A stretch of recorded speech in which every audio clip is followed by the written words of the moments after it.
Kejaksaan Negeri Pati menjebloskan tersangka bandar arisan online yang menggegerkan karena keanggotaannya yang mencapai ratusan. Kasus tersebut terjadi 1 tahun yang lalu dan dilaporkan ke Polres Pati dengan dugaan adanya penipuan berkedok arisan online. Saat itu, anggota yang merasa tertipu mencapai ratusan orang dengan kerugian hingga 500 juta rupiah.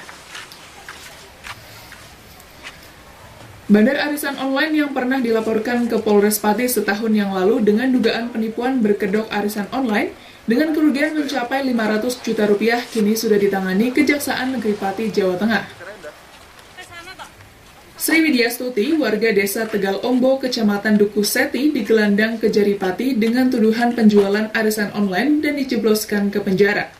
Sementara kasus penipuan arisan online oleh Sri Widyastuti masih dilakukan penanganan oleh polisi. Tersangka dijerat dengan pasal 378 Junto 64 KUHP tentang penipuan berkelanjutan dengan ancaman 5 tahun penjara. Kepala Seksi Pidana Umum Kejari Pati Firman Wahyu mengemukakan hal tersebut usai Sri Widyastuti dikirim ke Lapas Kelas 2B Pati. Coba klarifikasi, yang kami tahan ini baru perkara jual beli arisan. Sedangkan yang untuk arisan online untuk sementara masih diproses di kepolisian. Tadi saya sudah klarifikasi sama pihak penyidik. Jadi yang sekarang kami tangani ini, yang ditangani sama jaksa, tersangka ini, Widya ini, Sri Widyati ini, hanya sebatas penjualan arisan kepada 3 pelaku. Yaitu salah satunya Ibu Rika. Nah, jadi untuk mengenai yang kemarin ada pemberitaan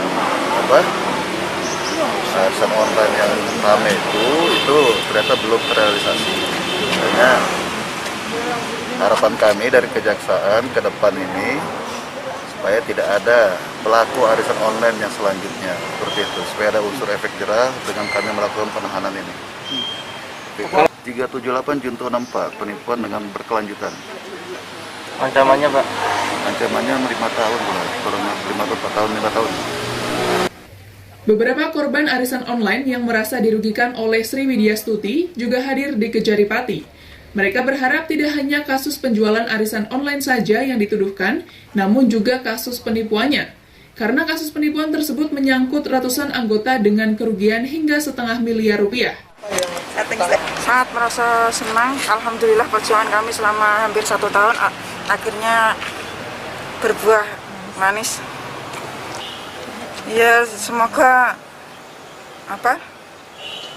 penahanan dan mendapat hukuman yang setimpal lah. Mbak, tadi statement dari kejaksaan sendiri kerugiannya cuma 56 juta, Mbak. Sementara informasi sampai ratusan juta itu bagaimana, Mbak? Karena yang masuk itu kan hanya 3 orang, sedangkan korban di luar sana hampir 50 orang. Ditaksir hampir 500 juta. Kalau modusnya itu seperti apa, Mbak? Ada arisan, ada jual beli. Kalau yang jual beli itu bagaimana? Jual beli, misal dia jual 8 juta, nanti dapatnya 10 juta. Sukmawati bersama dengan temannya sebenarnya sudah hampir putus asa dengan kasus tersebut, karena pihaknya harus menunggu 1 tahun baru ada kabar jika Sri Widyastuti dijebloskan ke penjara. Namun demikian, pihaknya juga berharap kasus penipuan arisan online tetap dilanjutkan penanganannya. Dari Pati, Jawa Tengah, Edi Wiono, MTV Jateng, mengabarkan.